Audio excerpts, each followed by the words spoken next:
Samantalang Maritime Industry Authority at Philippine Coast Guard ay hinimok na pagtingin ang pulisiya upang matiyak na ligtas ang mga barko bago pa man pumalaot at maiwasan na maulit pa yung mga aksidente sa karagatan. May balita mula sa Senado si Bombo Angelo Ganon. Tinalakay sa pagdinig ng Senate Committee on Public Services ang trahedyang kinasangkutan ng MV Tricia Christine na lumubog malapit sa Pilas Island sa Basilan noong Enero 26, kung saan 18 ang kumpirmadong nasawi at 10 pang patuloy na pinaghahanap. Pinunan ni Committee Chairperson Senator Rapi Tulfo ang Maritime Industry Authority dahil sa umano'y kakulangan ng maagap na aksyon, kung saan iginit ng senador na hindi sapat ang simpleng suspensyon sa mga responsable sa insidente. Batay sa mga ulat, ang Allison Shipping Lines na may-ari ng MV Tricia Christine ay nasangkot na sa 32 maritime incidents mula 2019 ngunit wala umanong napapanagot. Lumabas naman sa inisyal na investigasyon na ang posibleng dahilan ng insidente ay ang pagkalas ng mga lubid na nagtatali sa mga kargamento na naging sanhi ng pagkawala ng balanse ng barko. Kaugnay nito, nanawagan ng senador sa Marina at Philippine Coast Guard na magpatupad ng mas mahigpit na pulisiya upang matiyak ang pagiging seaworthy ng mga sasakyang pandagat at maiwasan ng maulit ang ganitong mga trahedya.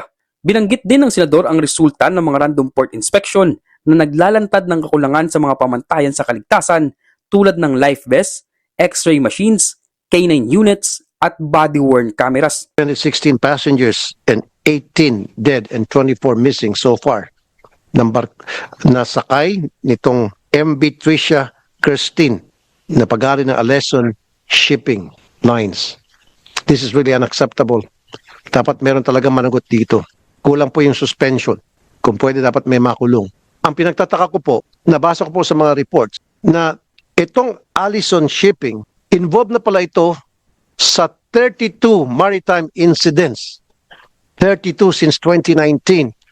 So, ibig sabihin, ang mga barko nito ay makonsider bilang mga floating coffins. Yung mga lumulutang na mga kabaong, ba't pinayagan? Bakit hindi muna ni-review yung mga barko at siniguro na maayos at seaworthy itong mga barkong ito at yung mga pahinante nila o yung mga tripulante nila ay well-trained? Samantala, inamin naman ng Marina ang kakulangan sa tauhan sa kabila ng tinatayang 10 hanggang 12,000 sasakyang pandagat na kanilang minomonitor. Sa huli, inatasan ng ahensya na magsumite ng komprehensibong ulat sa lahat ng shipping lines, mga insidenteng kinasangkutan at kung may mga kasong naisampa laban sa mga responsable.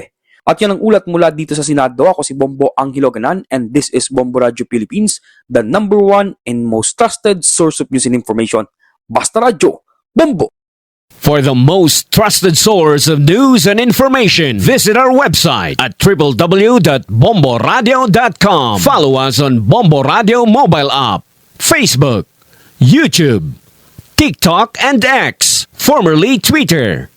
Like, share, and stay connected. Anytime, anywhere.